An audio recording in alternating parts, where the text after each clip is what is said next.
இந்த குழந்தை உயர் பதவியை வகிக்கும் அப்படிங்கிறத அந்த ஜாதகம்ங்கிறது காமிச்சிடும். அந்த உயர் பதவியானது எந்த துறையிலே அமையும் என்பதையும் ஜோதிடர் துல்லியமாக சொல்லி விடுவார் தானே. அதுக்குத்தான் ஜாதகத்தை பார்த்துக்குங்கோ அப்படின்னு சொல்றார். ஜோதிடர்கள் கடவுள் அல்ல, நினைப்பதெல்லாம் நடந்துவிட்டால் தெய்வம் ஏதுமில்லை, இதையும் புரிந்து கொள்ள வேண்டும். ஜோதிடர்கள் யாரும் கடவுளர்கள் அல்ல, அவர்களும் மனிதர்கள் தான். அவர்கள் ஒரு கலையை கற்று வைத்திருக்கிறார்கள். இன்னைக்கு நம்ம என்ன பார்க்க போறோம் சொல்லி பார்த்தோம்னா, ஒரு நேயரினுடைய கேள்விக்கான விடையைத்தான் பார்க்க போகிறோம். மிகவும் அற்புதமான ஒரு கேள்வியை அந்த நேயர் கேட்டிருக்கிறார். இந்த கேள்வி என்னன்னு சொல்லி பார்த்தோம்னா, தெய்வம் விதிக்கும்படிதான் அனைத்தும் நடக்கும் என்றால் ஜோதிடர்களின் பங்களிப்பு என்ன, அவர்களை ஏன் பார்க்க வேண்டும் அப்படிங்கிற ஒரு கேள்விதான் அவர் கேட்டிருக்கிறார். மிகவும் அருமையான கேள்வி அல்லவா? நிச்சயமாக இதுல எந்த விதமான சந்தேகமும் இல்லை. தெய்வம் விதித்திருக்கின்ற விதிகளின் படிதான் நமக்கு பலன்கள் என்பது நடக்கும், அதிலே எந்த விதமான சந்தேகமும் இல்லை. அப்படி இருக்க என்னுடைய விதிப்படிதான் எல்லாம் நடக்கிறது என்றால் நான் ஏன் ஜாதகம் பார்க்க வேண்டும் அப்படிங்கிறது அவருடைய கேள்வி. அதாவது நம்ம ஒரு எக்ஸாம்பிளோடையே பார்க்கலாமே. அதாவது நம்ம குழந்தை ஏதோ ஒன்ன படிக்கணும்னு ஆசைப்படுறான்னா அது உள்ளிருந்து வரக்கூடிய உணர்வு அல்ல. மற்றவர்களை பார்த்து என் ஃப்ரெண்டு எம்பிபிஎஸ்க்காக நீட்டு படிக்கிறான் அப்படிங்கிறதுக்காக தானும் அந்த பெருமைக்காக படிக்கணுங்கிறதுக்காக அந்த குழந்தை போறானே வச்சுப்போம். இல்ல இந்த குழந்தை போகல, இவருக்கு அந்த பேரண்ட்டுக்கு ஆசைன்னு கூட வச்சுக்கலாம். என் குழந்தையும் டாக்டர் ஆகணும், என் குழந்தையும் எம்பிபிஎஸ் படிக்கணும்னு சொல்லிட்டு நான் போய் ஒரு நீட் கோச்சிங் கிளாஸ்ல சேர்க்கிறேன். இல்ல அதுக்காக செலவு பண்ணி நீட்ல பாஸ் பண்ணிட்டா, ஆனா எனக்கு மெரிட்ல சீட்டு கிடைக்கல, அந்த பேமெண்ட் சீட்டு தான் கிடைச்சிருக்கு, அதுக்காக நான் பணத்தை செலவு பண்ணி கொண்டு போய் சேர்க்கிறேன்னு வரும் பொழுது அந்த நேரத்திலே தான் ஜாதகத்தை பார்த்து கொள்ள வேண்டும். அப்படி பார்க்கும் பொழுது ஜோதிடர் கரெக்டா ஒரு ஐடியா சொல்லிடுவார் இல்லையா?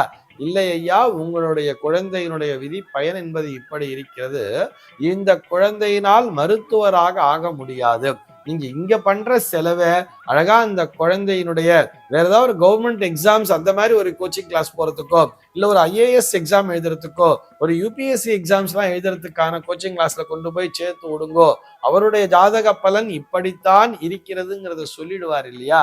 அப்படி எடுத்து சொல்லும் பொழுது நாம் திட்டமிடுவதற்கு என்பதற்கு சரியாக இருக்கும் தானே. எப்படியாக இருந்தாலும் இந்த குழந்தை உயர் பதவியை வகிக்கும் அப்படிங்கிறத அந்த ஜாதகம்ங்கிறது காமிச்சிடும். அந்த உயர் பதவியானது எந்த துறையிலே அமையும் என்பதையும் ஜோதிடர் துல்லியமாக சொல்லி விடுவார் தானே. அதுக்குத்தான் ஜாதகத்தை பார்த்துக்குங்கோ அப்படின்னு சொல்றார். இங்க நம்முடைய ஆசைகளை அந்த இடத்திலே கொண்டு சேர்க்காமல், அதாவது எதை பற்றியும் கவலைப்படாமல் இறைவன் விட்ட வழியின்படி எல்லாமே நடக்கும் என்ற நம்பிக்கையோடு செயல்படுபவர்களுக்கு எந்த பிரச்சனையுமே கிடையாது. ஆனால் என்ன பண்ணுவான்னு சொன்னா, சாமியை நம்மளை இப்படி சோதிக்குதுன்னு தெரியலையே, அந்த இறைவனுக்கு என் மேல கருணையே இல்லைன்னு யார் தெரியுமா சொல்லுவா? அவர்கள் எப்படி நினைக்கிறார்களோ அப்படி நடக்காத பொழுதுதான் அப்படி சொல்வார்கள். நான் எப்பொழுதுமே மீண்டும் மீண்டும் வலியுறுத்தக்கூடிய விஷயம் என்ன தெரியுமா? நாம் மனித பிறவி எடுத்திருக்கிறோம் அப்படின்னு சொன்னாலே போன ஜென்மால நிறைய புண்ணியம் பண்ணியிருக்கோம் அர்த்தம். நிறைய புண்ணியம் பெற்றதால் தான், நிறைய புண்ணியங்களை செய்ததால் தான் கிடைத்தற்கரிய இந்த மானிட பிறவி என்பது நமக்கு கிடைத்திருக்கிறது. ஆக இதுல நம்ம என்ன பண்ணணும் சொன்னா, நம்முடைய எதிர்பார்ப்புகளை விடுத்து இறைவன் எப்படி வழி நடத்தி செல்கிறாரோ, என்ன பலனானது நம்மை நோக்கி வருகிறதோ, இது ஆண்டவன் கொடுத்தது என்று நினைத்து செயல்படுபவர்களுக்கு பிரச்சனையே இல்லை. ஆனால் பெரும்பாலும் எல்லோருக்கும் இந்த ஞானம் என்பது வருவதில்லை தானே. என்ன செய்யறதுன்னு தெரியாம தடுமாறுவா தெரியுமா?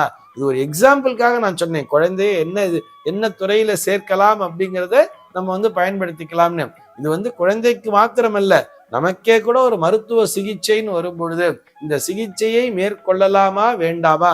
டாக்டர்ஸ் என்ன சொல்லுவான்னா, இல்ல தெரியாது, இதை பண்ணி பார்த்தாதான் தெரியும், ஆப்ரேஷன்ங்கிறது 50% தான் சான்ஸ் இருக்கு, என்னால கேரண்டி கொடுக்க முடியாது நிறைய டாக்டர் சொல்லுவா தெரியுமா? எப்படிப்பட்ட சர்ஜரியா இருந்தா கூட முதல்ல டாக்டர் ஒரு எளிமையான சிம்பிளான ஒரு சர்ஜரியா இருந்தா கூட அதுக்கு கூட நம்ம கிட்ட கையெழுத்து வாங்கிடுவாங்க தெரியுமா? நாங்க இதுக்கு பொறுப்பில்லை, நான் இதெல்லாம் என்னன்னு தெரிஞ்சுக்கிட்டுதான் நான் இந்த சர்ஜரிக்கு ஒத்துக்கிறேன்னு சொல்லிட்டு சைன் பண்ணுவோம் தெரியுமா? டாக்டர் ஏன்னு சொன்னா எப்பொழுது வேண்டுமானால் என்ன வேண்டுமானாலும் நடக்கலாம். டாக்டர்கள் நம்புவது இறைவனை, அந்த ஆண்டவனுடைய அருள் என்பது உனக்கு இருந்தால் உனக்கு இந்த சர்ஜரி என்பது நல்ல விதமான பலனை தரும் சொல்லிடுவாதானே. அப்படி நமக்கு ஒரு சந்தேகம் என்று வரும் பொழுது இந்த நேரத்திலே இந்த சர்ஜரியை நான் செய்து கொள்ளலாமா, இந்த ஆபரேஷனை நான் பண்ணிக்கலாமா, இதை செஞ்சுண்டா எனக்கு முழுமையான பலன் கிடைக்குமா என்பதை கூட நாம் ஜோதிடர்களின் வாயிலாக அறிந்து கொள்ள முடியும் தானே. ஆனா நமக்கு என்ன நடக்குமோ அதுதான் நடக்க போறது, அதுல எந்த விதமான சந்தேகமும் இல்லை. ஆனால் அதனை ஒரு திட்டமிடுதலுக்காக ஒரு முன்கூட்டியே அறிந்து கொள்ளுதல் சொல்றதை விட, துல்லியமாக அறிந்து கொள்ளுதல் என்று சொல்வதை விட, இந்த ஒரு வழி, ஒரு கைடன்ஸ் அப்படிங்கிறத வாங்கிக்கிறோம் இல்லையா, ஒரு கைடன்ஸ் தான் நமக்கு அந்த ஜோதிடர்கள் கொடுக்கிறார்கள். மீண்டும் ஒருமுறை வலியுறுத்தி சொல்கிறேன், ஜோதிடர்கள் கடவுள் அல்ல. நினைப்பதெல்லாம் நடந்துவிட்டால் தெய்வம் ஏதுமில்லை, இதையும் புரிந்து கொள்ள வேண்டும். ஜோதிடர்கள் யாரும் கடவுளர்கள் அல்ல, அவர்களும் மனிதர்கள் தான். அவர்கள் ஒரு கலையை கற்று வைத்திருக்கிறார்கள். அந்த கலையின் மூலமாக உனக்கு இதெல்லாம் நடக்கலாம்பா, எச்சரிக்கையோட இருந்துக்கோ, ஆண்டவனை பிரார்த்தனை சென்று அந்த பலன்கிறது அது கெடுபலனாக இருந்தாலும், உதாரணத்திற்கு உனக்கு கீழே விழுந்து அடிபடும் இருந்தா கூட நிச்சயமா அடிபடத்தான் செய்யும். ஆனால் இதனை அறிந்து கொண்டு ஆண்டவனை பிரார்த்தனை செய்யும் பொழுது அந்த கீழே விழுந்தால் கூட அந்த அடிபடுதல் அப்படிங்கிறது இருக்கு இல்லையா, அதனுடைய வீரியம் என்பது குறைவாக இருக்கும். ஒரு கால் ஒடிகிற இடத்துல கால் சுளுக்கோட போயிடும் தானே, அதனை அறிந்து கொள்வதற்காகத்தான் ஜோதிடர்களை சென்று பார்க்கிறோம். சர்வே ஜனாஹ சுகினோ பவந்து.